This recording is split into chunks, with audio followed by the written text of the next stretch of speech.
Maria had always dreamed of a better life. Growing up in a small village in Africa, she was accustomed to the hardships of rural life. Her family struggled to make ends meet, and the allure of the big city seemed like a distant dream. So when a well-dressed man named Victor came to her village, offering job opportunities abroad, it seemed like a miracle. Victor promised Maria a well-paying job as a waitress in a bustling city. He spoke of a glamorous life, where she could earn enough to support her family, and maybe even save for her own future. Maria's parents, though wary, were eventually persuaded by Victor's charm and convincing demeanor. They believed it was the break Maria needed. With a heavy heart but a hopeful spirit, Maria left her village.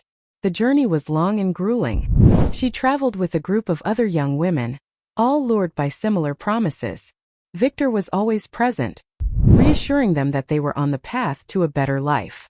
As they crossed borders and moved through various checkpoints, Maria began to notice things that made her uneasy. Their passports were taken for safekeeping, and they were told to keep a low profile. When they finally arrived at their destination, it was not the vibrant city Maria had imagined. Instead, they were taken to a secluded house on the outskirts of a desolate town. Maria's dream quickly turned into a nightmare. The house was a prison, and the promises were lies. The women were stripped of their identities and forced into a world of exploitation. Their captors used violence and intimidation to break their spirits. Maria realized she was caught in a human trafficking ring, and escape seemed impossible. Days turned into weeks and weeks into months. The women were sold and resold, moved from one place to another, always under the watchful eyes of their captors. Maria held on to the hope that one day she would find a way out. She befriended another captive, Elena, and together, they whispered plans of escape.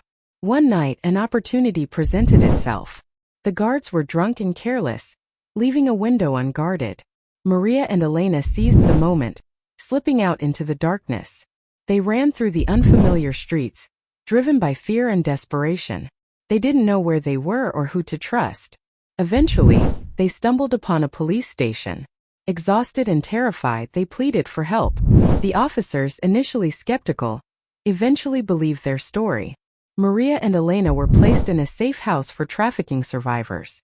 The road to recovery was long and arduous, but they were free. Maria's ordeal left deep scars, but it also ignited a fire within her. She couldn't forget the other women still trapped in that horrific world. Determined to make a difference, Maria began working with organizations dedicated to combating human trafficking. She shared her story, raising awareness and advocating for stronger laws and better support for survivors. Her journey was far from over. The memories of her captivity haunted her, but she channeled her pain into a force for good. Maria became a beacon of hope for many, showing that even in the darkest of times, there is a path to light. Maria's story is a testament to resilience and the power of the human spirit.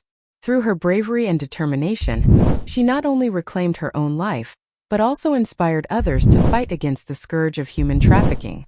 Her journey from victim to survivor to advocate stands as a powerful reminder that no one should ever be forgotten or forsaken.